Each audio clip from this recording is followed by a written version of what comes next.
అక్క చెప్పండి అక్క, అసలు రైతు హామీల సాధన దీక్ష అసలు ఎందుకు చేపట్టారు? రైతు హామీలు ఇప్పుడు రైతుకు ఎట్లాంటి హామీలు ఇచ్చారో ఒకటి కూడా నెరవేర్చట్లేదు. వాళ్ళకు 2 లక్షల రుణమాఫీ ఉన్నది కదా, అది అసలు తీర్చడానికి 50% వరకు తీర్చారు. ఇప్పటిదాకా ఇంకా మిగతా 50% ఉన్న రైతులందరూ ఇక్కడ తరలి వస్తున్నారు, ఈ దీక్షకి తరలి వస్తున్నారు. 2 రోజులు ఇక్కడ దీక్ష చేపట్టబోతున్నారు. వాళ్ళకి మా బీజేపీ తరఫు నుంచి మేము అండగా నిలబడుతున్నాము. ఈ 2 రోజులు ఇక్కడ దీక్ష జరుగుతుంది. దీక్షలో వాళ్ళకున్న ప్రాబ్లమ్స్, వాళ్ళకి ఎందుకు 2 లక్షల రుణమాఫీ కావట్లేదు, ప్రభుత్వాన్ని అడుగుతున్నాము. ప్రభుత్వం దిగి రావాలి, 2 లక్షల రుణమాఫీ మొత్తానికి చెయ్యాలి. 50% చేసి 73 లక్షల రైతులు ఉంటే 48 లక్షల రైతులకే రుణమాఫీ చేస్తారు. 48 లక్షల రైతులే ఉన్నారు అనడము. 38,000 కోట్ల రూపాయలు చేయాల్సి ఉంటే 18,000 కోట్లే రుణమాఫీ చేసి ఇంకా చేతులు ఎత్తేసినారు. ఇలాంటి ప్రభుత్వంలో రైతులకు న్యాయం ఇంకెక్కడ జరుగుతుంది? ఇచ్చిన హామీలలో రైతులకు నెరవేర్చకపోతే మహిళలకు నెరవేర్చట్లేదు, రైతులకు నెరవేర్చట్లేదు. ఇది ఎంతవరకు న్యాయం అని ఇక్కడ దీక్ష చేపడుతున్నాము. దానికి పెద్ద ఎత్తున రైతులందరూ ఇక్కడికి తరలి వస్తున్నారు. ఈ దీక్ష విరమించే లోపు ప్రభుత్వం దిగి వచ్చి రైతుల రుణమాఫీ కంప్లీట్ ఏ డేట్ వరకు చేస్తారో ఆ డేట్ వరకు చేయాలి. అది అయ్యేదాకా మేము పోరాడుతూనే ఉంటాము. ఈ 6 గ్యారెంటీలు ఇప్పుడు సక్సెస్ అయిందంటే రాక లేకపోతే విఫలమైనట్ట? ఎక్కడ సక్సెస్ అయింది? విఫలమైనట్లే కదా, ప్రభుత్వం విఫలమైనట్లే కదా. 6 గ్యారెంటీలలో ఏ గ్యారెంటీ నెరవేర్చింది? అన్ని కొంచెం కొంచెం కొంతమందికి ఇవ్వడము, మిగతా వాళ్ళకి తర్వాత ఇస్తామన్నారు. అసలు మిగతా వాళ్ళ ముచ్చటే లేదు. ఒకరిద్దరికి నెరవేర్చడం, బస్సు ఒకటి ఫ్రీ చేశారు, మిగతా ఏది కూడా నెరవేర్చట్లేదు. అసలు హామీల గురించే మాత్రం ప్రభుత్వం మాట్లాడట్లేదు. ఎలాంటి హామీలు ఇచ్చారో 6 గ్యారెంటీలు చెప్పి గద్దెనెక్కిన ప్రభుత్వం ఈ రోజు ఒక్క గ్యారెంటీ కూడా నెరవేర్చకుండా అసలు గ్యారెంటీల కూసలేదు. గ్యారెంటీల గురించి మాట్లాడేసరికి వేరే ప్రజలందరినీ మభ్యపెట్టి వేరే దగ్గరకు డైవర్ట్ కావడానికి హైడ్రా పేరు మీద వేరే దగ్గరికి డైవర్ట్ చేశారు ప్రజలని. ఇక్కడ ఈ హామీల గురించి ఎక్కడ ముచ్చట, ఈ హామీల ముచ్చట ఎక్కడ తీస్తారో, ప్రజలు ఈ హామీల గురించి ఎక్కడ పోరాడతారో, ఎక్కడ గొడవలు అవుతాయో, ఎక్కడ అడుగుతారో హామీలని అందరిని ప్రజలను డైవర్ట్ రేవంత్ రెడ్డి ఏమంటున్నాడు అంటే వాళ్ళకి చిన్న చిన్న మిస్టేక్స్ ఉన్నాయి, అందుకనే వాళ్ళకి ఇంకా రాలేదు, అవి కూడా క్లారిఫై చేసిన తర్వాత అకౌంట్ లో పడేసే వాళ్ళకి డబ్బులు అని చెప్పేసి అంటున్నాడు. చిన్న చిన్న మిస్టేక్స్ వాళ్ళు కల్పిస్తున్నారు, మిస్టేక్స్ ఏమీ లేవు. ఆధార్లు ఉంటే చనిపోయిన వాళ్ళ ఆధార్ కార్డులు తీసుకురమ్మంటారు, ఎప్పుడో చనిపోయిన వాళ్ళవి వాళ్ళ ఆధార్ కార్డులు పెట్టమంటారు. సంతకాలకు వస్తే మేము తర్వాత రావాలి అంటారు. ఎక్కడున్నాయి చిన్న మిస్టేక్స్? ఎక్కడున్నాయి? రేషన్ కార్డులు లేవంటారు, రేషన్ కార్డులు ఇస్తే కదా ఉండడానికి, రేషన్ కార్డులు లేవని పంపిస్తున్నారు. చిన్న చిన్న మిస్టేక్స్ లేవు, చిన్న చిన్న మిస్టేక్స్ వీళ్ళు కల్పిస్తున్నారు. చిన్న చిన్న మిస్టేక్స్ ఉన్న వాళ్ళు కాదు, అసలు మిస్టేక్స్ లేని వాళ్ళకు కూడా గ్యారెంటీలు నెరవేర్చట్లేదు. రైతులకు అసలు ఎలాంటి మిస్టేక్స్ లేవు, కరెక్ట్ ఉన్నాయి. అన్ని డాక్యుమెంట్స్ తో కరెక్ట్ వెళ్తే కూడా మళ్ళీ రాపో అంటున్నారు. వాళ్ళకి నెరవేర్చట్లేదు. 1 లక్ష ఉన్న వరకు మాత్రం కొంతవరకు న్యాయం జరిగింది, మిగతా ఎవరికి కూడా న్యాయం జరగట్లేదు ఇందులో.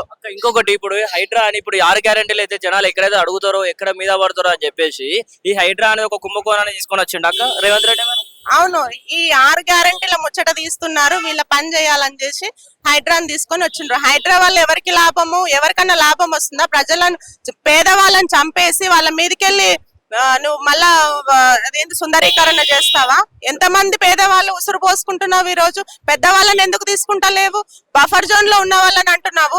ఏకంగా శిఖం భూముల మీదనే కట్టుకున్న వాళ్ళని వదిలేసి బఫర్ జోన్ లో FTL లో ఉన్న వాళ్ళని తీసుకొచ్చి వాళ్ళ ఇంట్లో కూలగొడితే పాపం పిల్లలు స్కూళ్ళకి ఎట్లా పోతారు? వాళ్ళ ఆదరణ ఎట్లా? ఆత్మహత్యలు చేసుకుంటున్నారు.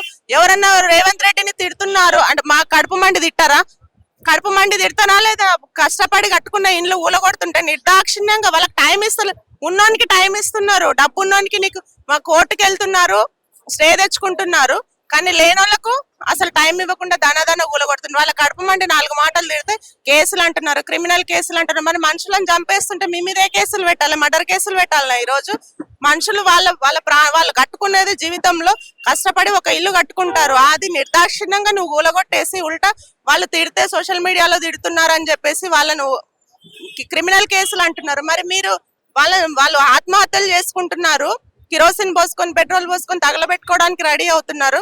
వాళ్ళ బాధలు మీకు ఎందుకు అర్థం కావట్లేదు? ఈ రోజు ఇప్పుడు కనుక బీజేపీ కనుక ఇప్పుడు చేపట్టిన ఈ దీక్షను ఒకవేళ రేవంత్ రెడ్డి సర్కార్ కనుక పట్టించుకోకపోతే తర్వాత కార్యాచరణ ఎలా ఉండబోతుంది? తర్వాత కార్యాచరణ రేవంత్ రెడ్డి దిగిపోతారా, ఉండి ఇవన్నీ సాల్వ్ చేస్తారా ప్రాబ్లమ్స్? ప్రజలకు ఉన్న ప్రాబ్లమ్స్ అన్ని సాల్వ్, మీరు ఇచ్చిన హామీలు నెరవేర్చండి, ముందు ఉన్న వాళ్ళని కూలగొట్టండి, వీళ్ళకు ఎక్కడైనా వీళ్ళకి ఇండ్లు కల్పించండి, ఆవాసం కల్పించండి, ఆవాసం కల్పించి వీళ్ళను ఖాళీ చేయించండి. హైదరాబాద్ లో ఉన్న చెరువుల కరెక్టే, హైడ్రా అనేది కరెక్టే చేస్తున్నారు, బట్ లేని వాళ్ళకి ఫస్ట్ వాళ్ళకి ఎక్కడైనా ఆవాసం వాళ్ళ ఇండ్లు ఇచ్చేసి, డబుల్ బెడ్రూమ్ ఇండ్లు అంటున్నారు, ఎక్కడ ఉన్నాయి? డబుల్ బెడ్రూమ్ ఇండ్లు కట్టేదాకా వాళ్ళు చెట్ల కింద వండుకోవాలనా? చెట్ల కిందకి వెళ్ళి చదువుకోవాలనా పిల్లలు? డబుల్ బెడ్రూమ్ ఇండ్లు వచ్చేదాకా 5 లక్షలు కూడా ఇస్తా అంటున్నాడు. ఇస్తా అంటున్నారు, ఇస్తా, ఉన్నాయన్ని తీసుకుపోతున్నాడు, ఇచ్చుడు అక్కడ దేవుడేరుగా. ఉన్నాయి కూల కొట్టేసుకుంటా ఇస్తా ఎప్పుడు ఇస్తారు? ఇంకా ఉన్నాయని కూల కొట్టకుండా మనుషులను చంపేస్తారా? మనుషులను చంపేసి ఉన్నోళ్ళ ఒక నాగార్జునది ఒక ఎగ్జాంపుల్, నాగార్జునది ఒకటి కూల కొట్టేసి 100 మంది లేనోళ్ళది, అంటే ఒక్క ఉన్నోడు ఈజ్ఈక్వల్ టు 100 మంది లేనోళ్ళ. ఉన్నోళ్ళని పక్కన పెట్టి అంత దమ్ము ఉంటే ఎంఐఎం వాళ్ళది వాళ్ళది ఎందుకు కూల కొడతలేరు కాలేజు? వాళ్ళు చెప్తున్నారు మేము ఇది కూలగొడితే వాళ్ళు కట్టుకుంటాము, మా దగ్గర డబ్బులు ఉంది అంటున్నారు. అలాంటి వాళ్ళది కూలగొట్టకుండా లేనోళ్ళని రోజు కాయ కష్టం చేసుకొని బతికే వాళ్ళది కూలగొట్టేసి వాళ్ళ సావులకు కారణం అవుతున్నారు. ఇది ఎంతవరకు న్యాయము? మేము వాళ్ళకు ఎవరివైతే ఇప్పటిదాకా లాస్ అయ్యిండ్రో, ఎవరివైతే కూలగొట్టిండ్రో వాళ్ళందరికి ఇమ్మీడియట్ గా వాళ్ళకు ఇండ్లు కట్టిస్తావా? పోనీ మీ ఇంట్లో ఉంచుకుంటావా? మీ ఇంట్లో ఉంచుకోండి, మరి తీసుకుపోయి వాళ్ళందరికి ఆ పిల్లలకు చదువులు చెప్పియండి, మళ్ళీ స్కూళ్ళకు మీరు ఏర్పాటు చేయండి వెహికల్స్. అట్లాంటి వాళ్ళకి న్యాయం జరిగేదాకా మేము పోరాడుతూనే ఉంటాం.